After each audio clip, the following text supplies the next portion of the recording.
Hey friends, welcome back. I'm doing another Hiveswap friendism video.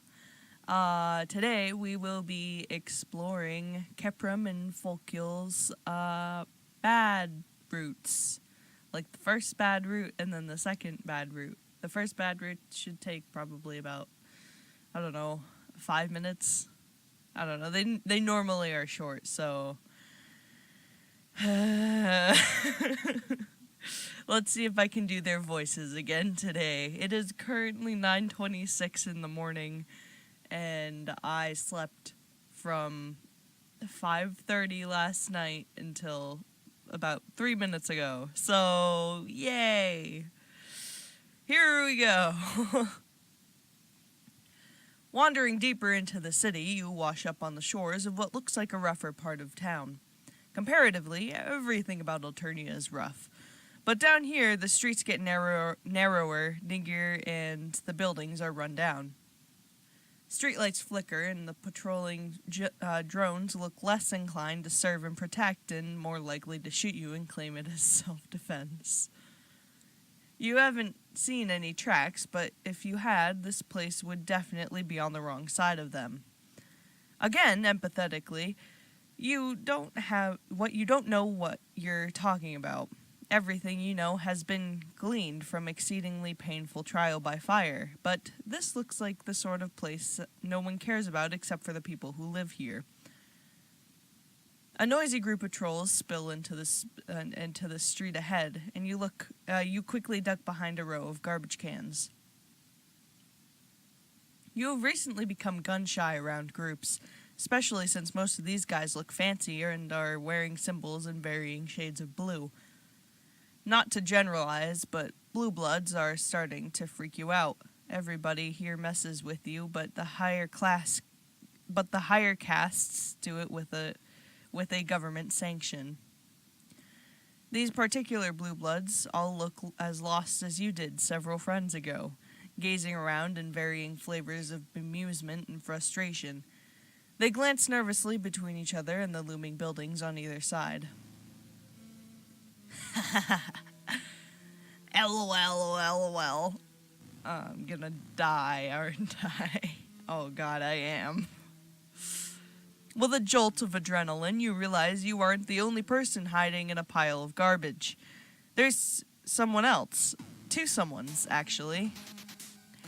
What you think initially is what you initially take on oh my god. What you initially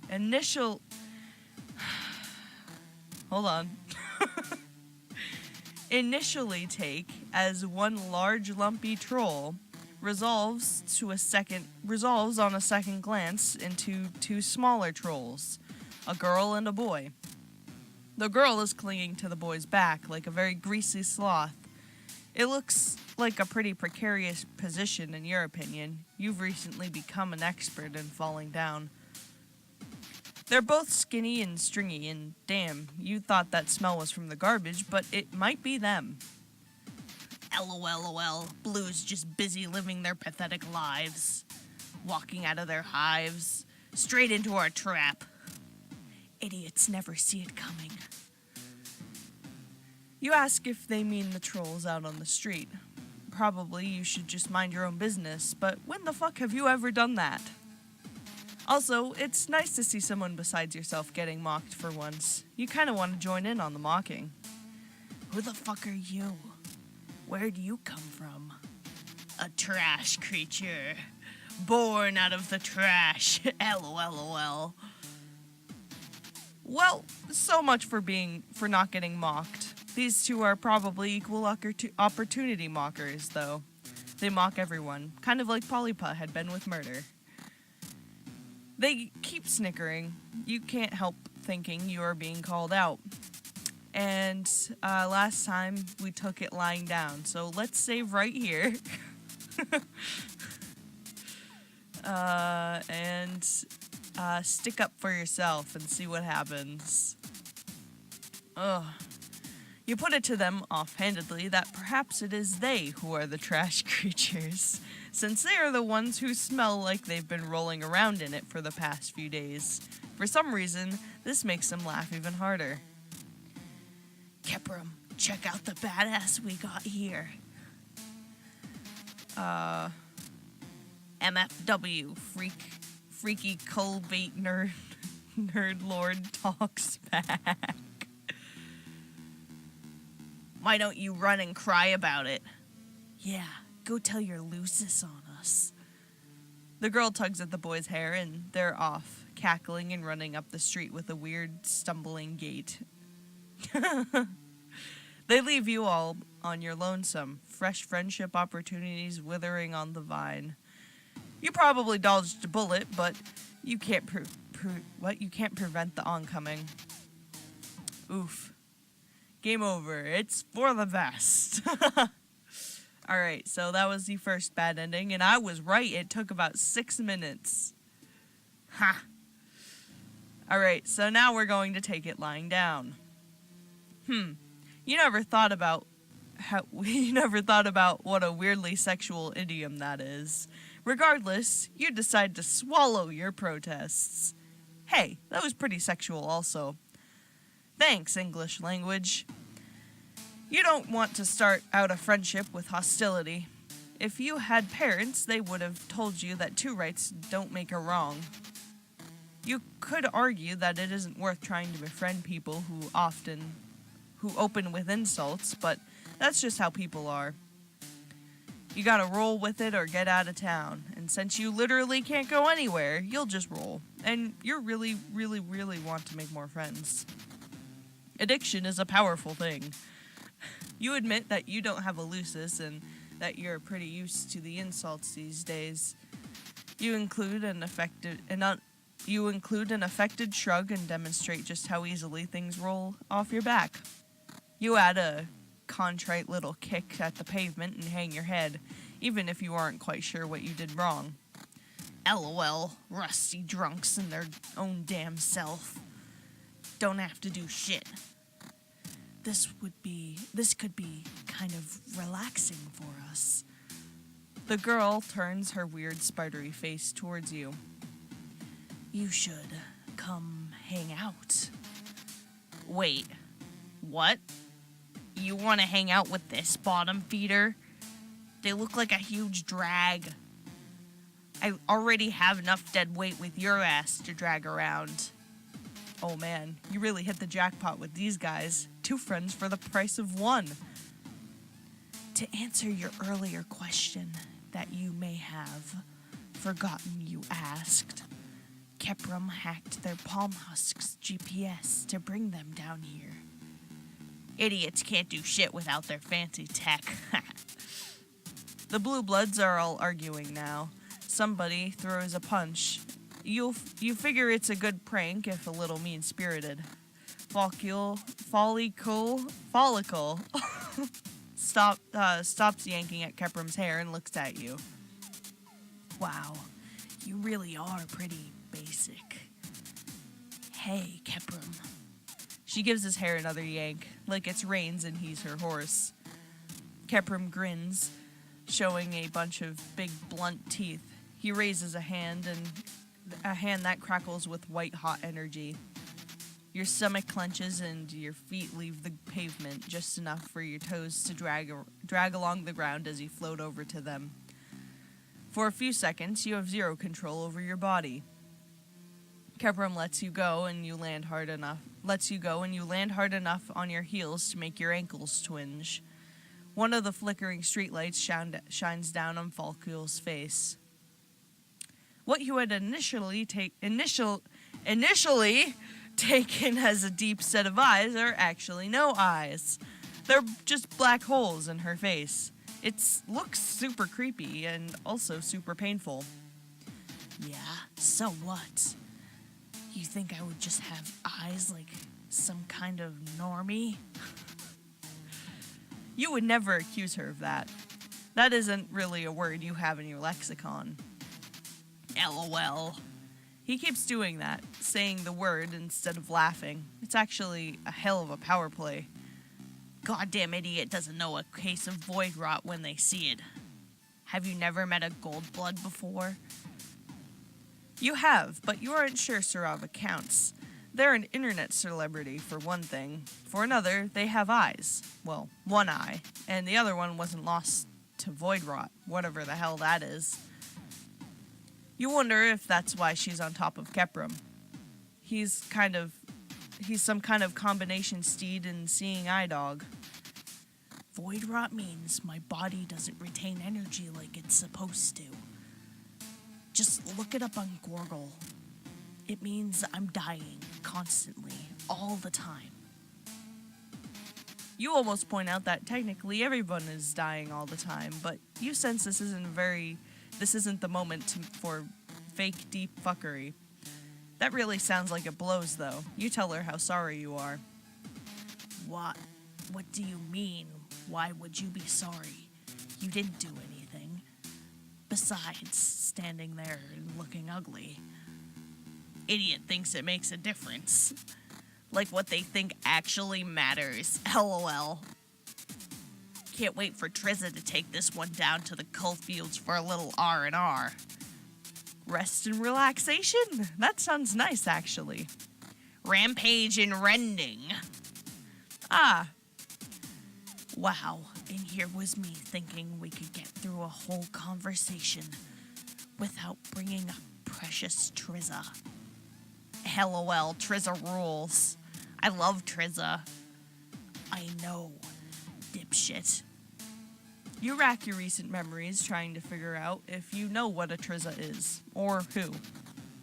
Trizza is basically the third member of this relationship, considering how goddamn horny you are.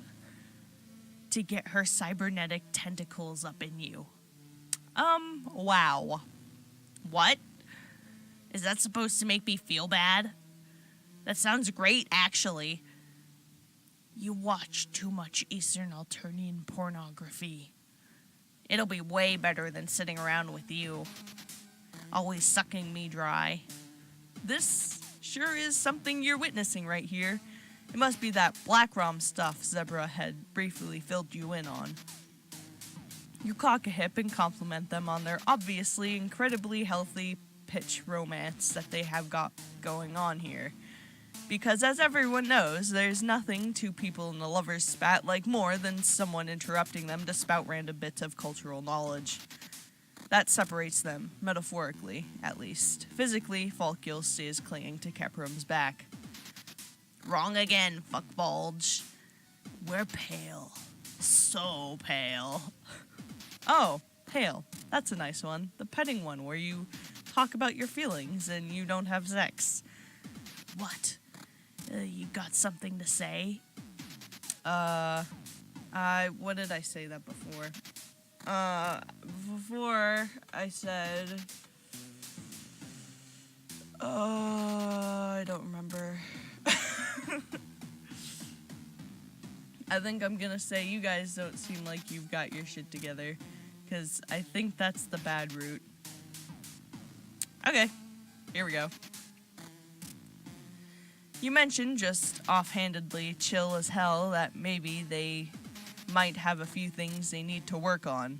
No pressure or anything. This is the sort of stuff a helpful friend does. Mentions shortcomings and crappy relationship dynamics. Having friends is great. The light glitters on Keprum's goggles even as it is sucked into the black hole of Folykle's not eyes. You calling me out? You coming into my hive and spouting this shit? You point out this is a trash heap, though you don't want to judge. He might have a trash hive. It's a figure of speech. Kind of like, go fuck yourself. Both of them look pissed, but Keprum looks extra pissed. I know what this is. You're out to steal my girl. You really think you can give Fol what she needs? What she craves? He's making it sound like a fetish rather than a medical condition. Maybe it's both. Oof. You really want to come at me, motherfucker? The hairs on the back of your neck stand on end. That's how loud he yells. Or maybe it's the crackles of energy slowly emanating from his pores and building like a sine wave. At first, you think it's just you finally cracking under all the pressure, but it's really happening. The glow of white-hot electricity rolls up his arms and shoulders and into follicle, where it travels over the length of her body and centers where her eyes should be. She shivers and lets out a short, slightly lewd sound. Her hands tighten in Keprum's wild hair. Man, you shouldn't be watching this. You're blushing something fierce. But, okay, you think you get what's going on. Some kind of symbiosis. His energy overflows when he gets upset, and FOLLICLE sucks up that energy to treat her void rot. He's her giant battery. I'll be right back, hold on. I'm back now. You remember Sarava mentioning that powerful Goldbloods have a tendency to get harvest for their energy. Maybe Keprum is one of those powerful psychics. Ha! He wishes Trisha's gonna chew him up and spit him out. Then I'm really gonna have to find another sucker to leech off of. FOLLICLE is looking at you, considering. Well, you aren't actually sure if she can see you. Definitely not with her eyes, since she doesn't have those. Maybe she's like a cricket. Don't they hear with their legs or some horse shit like that? What? This guy? Please. Sure, why not? I'm getting sick of your shit anyways. Oh god, are they breaking up right in front of you? Oh my god. FOLLICLE crawls down off Keprum's back and starts across the filthy alleyway floor towards you, scuttly and bug-like. And now, instead of yelling, Keprum is snickering. Actual laughter, not LOLs. That's a good sign, right? It's great when friends laugh together, especially when shit gets awkward. You think you can power me the way I need? Oh my god. Whoa. She's right in your face. She really, really needs a shower, but you don't have room to talk about it. It's been a long time since Tagora's ablution trap. Besides, judging someone based on their personal hygiene is shallow, right? It's what's on the inside that counts. Yeah, you're sure that's the sort of thing that makes you deep. Seriously, you have so much love to give. Friend love that is. What? Friend love is what you are all about. Maybe this is what all that desperation has been leading up to. The shallow raising of your friendship level in order to reach the peak of this unbelievable bro power. To free this young gold blood from a codependent relationship, you've been conditioning your body, putting it through its paces, building up a tolerance to bullshit and bathing in metaphorical resonance. FOLLICLE kisses you. Wow, that is friendly. Lots of people kiss their friends, you're pretty sure. Maybe? Yeah. You're super progressive. This is fine. So you sort of wish that you sort of wish that the first alien tongue you've had in your mouth didn't taste like Cheetos. But oh my god. What? What's going on? You sort of wish that the first alien tongue you've had in your mouth didn't taste like Cheetos, but you can't have everything in this life. But holy shit, you're doing it. What's happening? You feel a rush of energy flow through you, lighting up your whole body and pouring into FOLLICLE. Filling her up to the brim with the power she needs, the power she craves. God, you are the best friend ever. It's you. You rock. You seriously, LOL, are LOL, the best. LOL. Oh, son of a bitch. You feel something warm on your back and something warm on the back of your neck, and Keprum is giggling right next to your ear.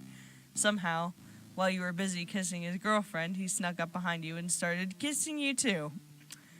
Oh my, what? Whoa, wait. What's happening?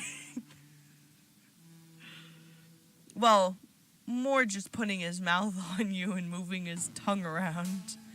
He must be feeding psychic energy into you, which Follicle is sucking out of your mouth. They're using you like a goddamn copper wire. You could maybe be into it if you weren't behind a dumpster, and if you were looking for anything more than some good old-fashioned wholesome friendly. Ah! Keprum, fuck off. Don't help. You aren't involved in this.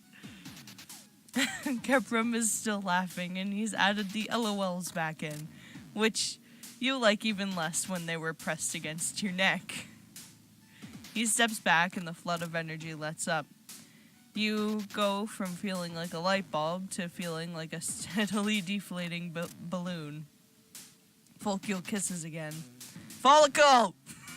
Follicle kisses you again, and it still tastes like Cheetos, but also like dying. Like your entire body has been placed on a juicer, and a giant is squeezing down. Your muscles twitch and drool drips out of the corner, and Your muscles twitch and you drool drips out of the corner of your mouth. Yay! Follicle must be the only thing holding you up, because when she steps back, you slump to your knees, and then go down on your side. Your fall is broken by some old rotten fruit. Cool. Follicle stands silhouetted against the streetlight in all her greasy glory. Thanks, Normie. That'll hold me for maybe, the next 15 minutes. Fog closes in on you as you lie in that filthy pavement. Is it the fog of death or just impending unconsciousness? You don't know. One thing is for sure, though. It is not the fog of impending friendship. Game over. I was sucked dry. Alright, that was weird. That was really fucking weird. Yeah. Thank you for watching this video. I hope you enjoyed it. If you did, please like, comment, and subscribe. Yeah. If you want to see any more videos like this, there will be a link at the end. Yeah. Thanks for watching. Bye. Hey guys, it's 8Ball here. I just wanted to take a moment to appreciate this beautiful piece of fan art I got from GingerDraws2319 on Instagram. It's beautiful and it made my night. Like, you've no clue how much I love it. I love it so much. So thank you, huge thank you. Yeah, that's all I have for now. So, yeah, thank you again, and I will see you all in the next video. Bye! It's my ADHD, cause I can't stop moving my feet. And I feel like popping and locking, rolling